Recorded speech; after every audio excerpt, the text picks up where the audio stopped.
Olá, espero que se encontrem bem. Eu hoje estou aqui para identificar as medidas anatómicas e para mostrar como é que eu tiro essas medidas necessárias ao desenhar o molde base de calça. Eu deixo depois na descrição deste vídeo, que se refere só então às medidas anatómicas, o link para o tal vídeo em que eu vou fazer posteriormente a construção deste molde base de calça. Vamos então começar. Vamos então identificar essas medidas necessárias. Nós vamos ter um conjunto de medidas que são horizontais, porque são contornos aqui na zona das pernas, da cintura para baixo, e outras medidas que serão alturas, serão medidas verticais. Então vamos começar, por exemplo, pelas medidas horizontais, até porque eu já coloquei aqui um elástico para identificar a zona da cintura. Acima daqui do osso, lateralmente do osso da bacia, e abaixo das costelas, onde colocamos naturalmente a mão, colocamos um elástico e depois nos certificamos que esse elástico se encontra paralelo ao chão.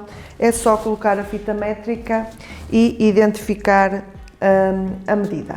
No molde base de calça, eu depois de identificar a medida, não precisamos de pôr a fita métrica muito apertada, mas também não precisa de estar muito folgada, porque eu posteriormente é que dou a folga, quando vou desenhar o molde base. Contudo, no molde base de calça, eu dou uma folga muito pequena à medida do contorno da cintura, 1 cm no máximo, muitas vezes até nem dou folga nenhuma, por experiência própria, porque realmente, no caso da calça, a peça vai ser segurada aqui pela cintura e, portanto, pretende-se que esteja justa. Imagina que o contorno da minha cintura seria 86 cm e então na construção depois eu posso colocar exatamente esses 86 cm. Mais contornos, mais medidas horizontais. Temos depois a medida da bacia, ou seja, eu, por exemplo, utilizando o elástico, posso utilizar tentando ajustar aqui o elástico na zona de maior contorno, aqui na zona da bacia, apanhando aqui, portanto, a zona de maior volume atrás das nossas nádegas. Portanto, no caso de estarmos a tirar as medidas a nós próprios. E devo dizer desde já que normalmente esta medida, portanto, do contorno da bacia, tem uma distância do contorno da cintura à volta de 20 cm, mais coisa, menos coisa. Pode ser um pouco menos, 19 cm, portanto, esta altura entre a cintura que já tiramos e a bacia, portanto, o contorno da bacia, para terem também uma referência, fica abaixo da cintura, como eu estava a dizer, à volta de 20 cm, mas pode ser um pouco menos, 19 ou 18, ou um pouco mais, no meu caso, por exemplo, é 21 cm. Pode ser também 22 cm. Isto é proporcional também à altura da pessoa. Portanto, colocar aqui, certificando que realmente o elástico fica paralelo ao chão e depois, mais uma vez, colocar a fita métrica em torno do elástico, sem apertar em demasia, mas também não precisamos, gosto sempre de identificar a medida e depois, posteriormente, dar a folga. No caso do molde base de calça, eu dou 2 cm de folga na construção desse molde base a este contorno da bacia.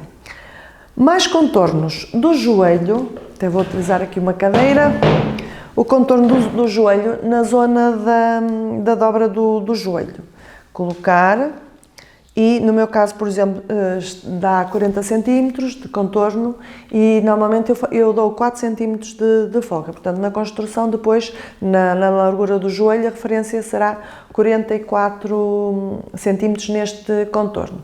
Podemos também, desde já, ver o contorno no pó-fundo das calças e há várias maneiras de o fazermos, mas, por exemplo, uma que eu utilizo é colocar a fita métrica aqui em torno do pé, entre o calcanhar e aqui o peito do pé, e ver esta medida. No meu caso, dá 38 centímetros.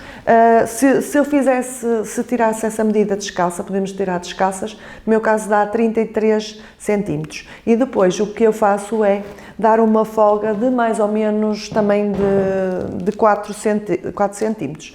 33 mais 4 dá 37, lá está, 37, 38 centímetros. Também não tem que ser uma coisa extremamente rigorosa, portanto é para desenhar o molde base, é uma referência que depois vamos ter para posteriormente interpretarmos e fazermos a transformação deste molde base na construção de um modelo. Portanto, no meu caso eu poderia, por exemplo, no fundo das calças, utilizar então a medida de 38 cm, no joelho 44, que seriam os 40 mais 4 cm de folga, e depois na bacia, no meu caso, acho que dá 106 cm, se eu desse 2 cm de folga, 108, e na bacia, dando, por exemplo, 86 cm, eu nem daria folga então na cintura, como já tinha referido.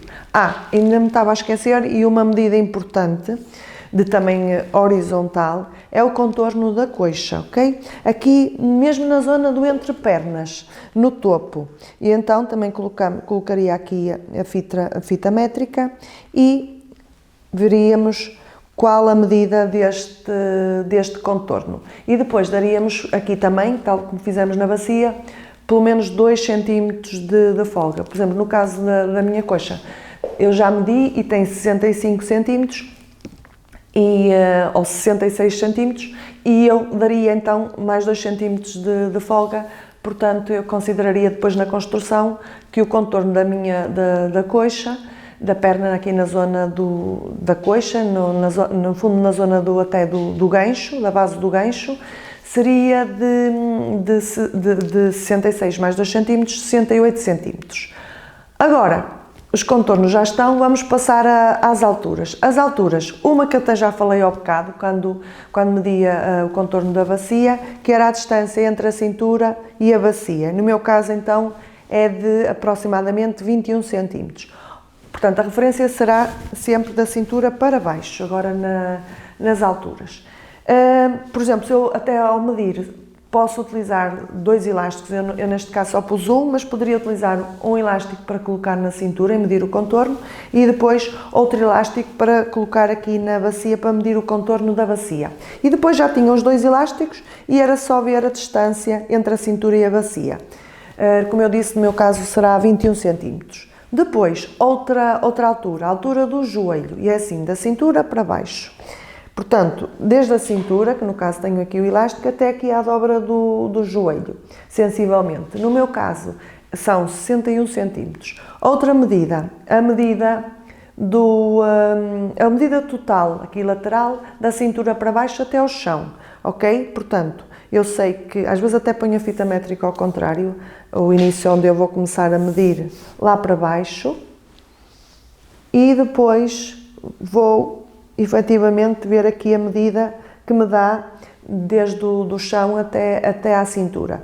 No meu caso são 104 cm. Depois, já agora, eu vou falar isso no outro vídeo em que faço a construção, o desenho do molde base, mas a estes 104 cm, eu no molde base normalmente, para o molde base depois não ficar a bater no chão, eu subo sempre 4 cm. O que quer dizer que a minha altura total do molde base, que até será a primeira linha que depois eu vou desenhar na construção deste molde base, vai ter 1 metro certo, não é? Porque tanto a altura total, no fundo, são 1 metro e 4 centímetros, e eu vou retirar então os 4 centímetros.